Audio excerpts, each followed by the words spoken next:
Of India में जो 5 बच्चियां गई थी, जिनका आपने सबने नाम सुना होगा, गली गर्ल्स के नाम से जो लड़कियां हैं, नीमच में रहती है, झोपड़ियों में रहती है, उनके माँ बाप मजदूरी करते हैं, आज तक भी उनको जमीन का पट्टा नहीं मिला है। वो नीमच के नहीं है, ये माही से विस्थापित होके गए हुए लोग हैं। और आज कह रहे हैं हमारे यहाँ के लोग विस्थापित होके गए, उनको जमीन नहीं मिला आज तक। हमारे इन महापुरुषों ने अपनी जान गंवा दी इस क्षेत्र में सामाजिक जन जागरण के लिए, हक अधिकार के लिए। उनके नाम से नामकरण नहीं करना है, और ऐसे नाम से नामकरण करना चाह रहे हैं। करना है तो इस क्षेत्र में जो लोग थे, किसी भी समाज का व्यक्ति हो, एससी का हो, ओबीसी का हो, किसी भी जिस व्यक्ति ने इस क्षेत्र के लिए काम किया है। मामा बालेश्वर आदिवासी नहीं थे, लेकिन आदिवासी समाज आज उनको भगवान की तरह पूछता है, क्योंकि आदिवासी के लिए काम किया।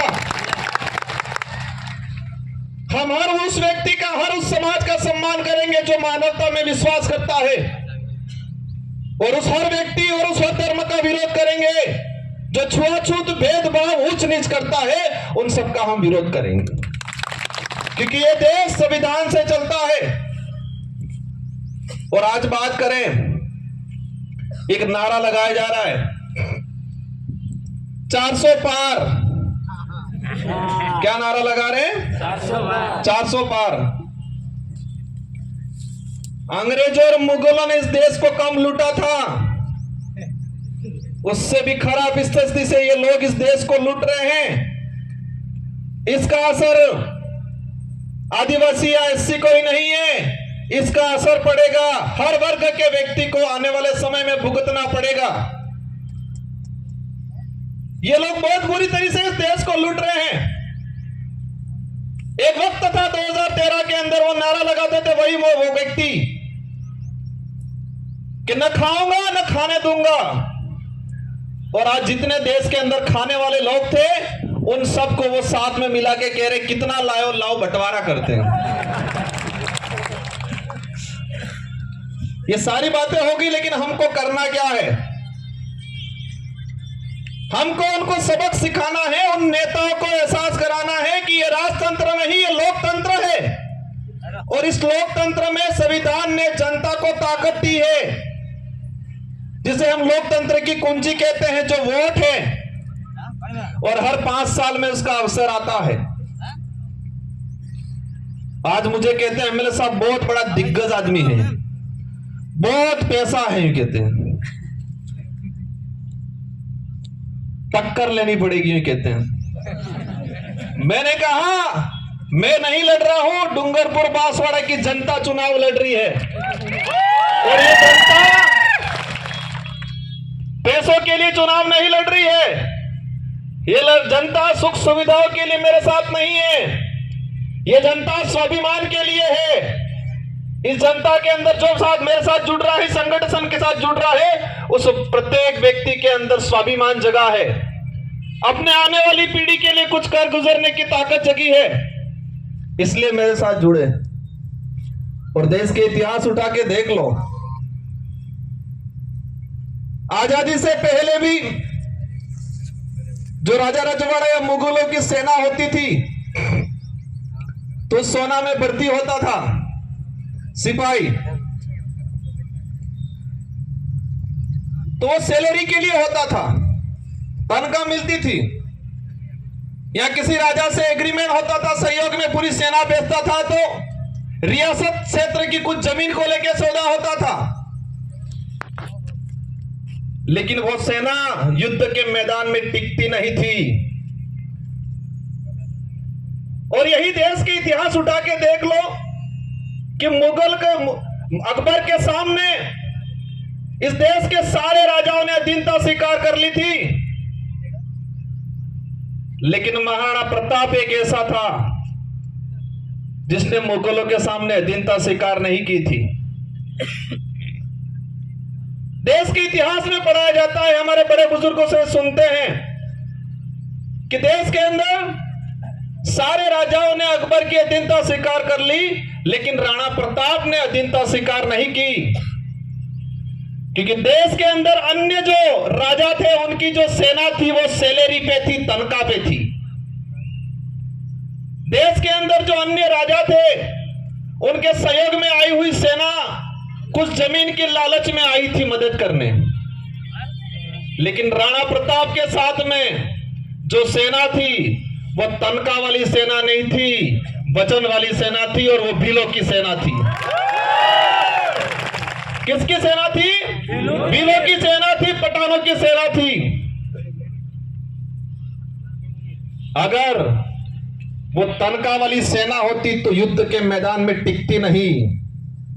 वो स्वाभिमान के लिए, अपने वचन के लिए गई थी राणा प्रताप के साथ, और इसलिए देश के अंदर महाराणा प्रताप के नाम से उनको जाना जाता है। और उनके भाई थे शक्ति सिंह और जगमाल, वो भाई भी उनके साथ में नहीं थे। इससे यह सिद्ध होता है कि महाराणा प्रताप को किसने साथ दिया। उनके परिवार के लोग भी हट गए थे, वो भी मान सिंह की गोद में जाके बैठ गए थे। उस कुल के लोग हैं ये।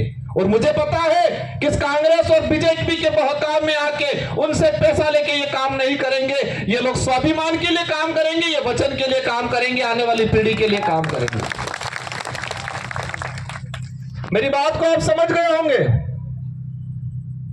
कि हमारे लोगों ने महाराणा प्रताप को वचन दिया था, तनख्वाह नीली थी, फौज में हमारे लोग भर्ती नहीं हुए थे, तनख्वाह की बेसिस पे नहीं हुए थे, पूरा गांव के सिपाही लोग, जवान लोग गए थे, वो वचन दिया था। और इस लड़ाई में, इस मैदान लोकसभा क्षेत्र में मुझे उम्मीद है पैसों वाली सेना नहीं टिकेगी, वचन वाली सेना टिकेगी। क्योंकि उनके साथ जो सेना है वो पैसों वाली सेना है, तनख्वाह वाली सेना है, दहाड़ी वाली सेना है, और हमारे साथ वचन वाली सेना है, स्वाभिमान से जीने वाले लोग हैं। बातें बहुत सारी अंत मंच आएंगे, उस पे करेंगे। हमारी लड़ाई सीधी सी है कि क्षेत्र में संविधान के अनुरूप आरक्षण लागू हो जाए। यहां का कलेक्टर, एसपी, संभागीय आयुक्त क्लियर कर दे कि संविधान के भाग इसमें 5वीं अनुसूची के तहत क्या प्रावधान है, कितना आरक्षण मिलना चाहिए। आरएस भर्ती की अगर बात करें, हमारी जो मांग है दूसरी, प्रशासनिक सेवा के अंदर हमारे यहाँ के लोगों को प्रतिनिधित्व मिलना चाहिए। हमको एक लेलूपेट दे दिया, दिनेश सेवा के अंदर भर्तियां देंगे, पद देंगे, और उसमें भी मैंने देखा 3 भर्तियां 2013, 2016, 2018। अनुसूचित क्षेत्र के अंदर अधिनियम सेवा के 109 पद आए, एसटी के लोगों को मिले 42, ओपन कैटेगरी में गए 67, और एससी समाज को मिले 0, और ओबीसी वालों को तो पता ही नहीं है कि हम है कौन, हम आते कहां है वो ही नहीं पता है उनको। और मैं कहता हूं इस क्षेत्र से अगर ओबीसी की किसी ने आवाज उठाई थी, राजकुमार रोत ने उठाई थी। हम हर व्यक्ति की बात करेंगे, लेकिन हमारा हक किसी को मारने नहीं देंगे। एससी समुदाय को 0 सीट तीनों भर्तियों में, और अधिनियम सेवा के अंदर 67 पद आए, उसमें एसटी एससी रिजर्व कैटेगरी का एक लड़का नहीं गया। हमारे साथ 13 से 14 अधिनियम सेवा के आरएस अधिकारियों के पद मारे गए। इसका गुनहगार कौन? जो ईडी के डर से भाजपा में गए वो है। ये लड़ाई बेरोजगारों की लड़ाई है। ये लड़ाई हमारे क्षेत्र में, शिक्षा के क्षेत्र में क्रांति लाने की लड़ाई है। हम सबको लड़ना है। ये चुनाव जीतने तक का उद्देश्य नहीं है, नारे लगाने या पार्टी का नाम लेने तक का उद्देश्य नहीं है। हमको हमारा समाज बचाना है, हमारा देश बचाना है। ये देश का संविधान अधिकार देता है हर व्यक्ति को, हर समाज को अपने हक अधिकार की बात करने का अधिकार है, और करना चाहिए हर व्यक्ति को। लेकिन हमारे यहाँ के नेताओं ने इस क्षेत्र को बर्बाद करने का काम किया है। मुद्दे अनेक हैं। ये 400 पार का जो नारा लगा रहे हैं, उस नारे को समझना। इन लोगों की चाल है ये संविधान बदलने की, संविधान को खत्म करना चाहते हैं। और आप सुन लेना, अभी का उदाहरण है कि 26 जनवरी पे बाबा साहब अंबेडकर और सावित्रीबाई फुले की तस्वीर लगाने से टीचर को एपीओ कर दिया जाता है।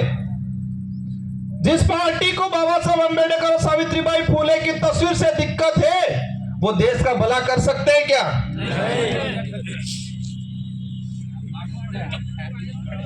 ये अंग्रेजों से भी बदतर स्थिति इस देश की करने वाले हैं। और हम सबको मिलके, और ये पार्टी कोई क्षेत्रीय पार्टी या इस डूंगरपुर, बांसवाड़ा, उदयपुर तक सीमित रहने वाली नहीं है। ये पार्टी अरब सागर से लगा के बंगाल की खाड़ी तक जितने जो स्टेट पड़ रहे हैं, और हमारे साथ हर वर्ग का व्यक्ति जुड़ रहा है। हम सच्चाई की लड़ाई लड़ रहे हैं।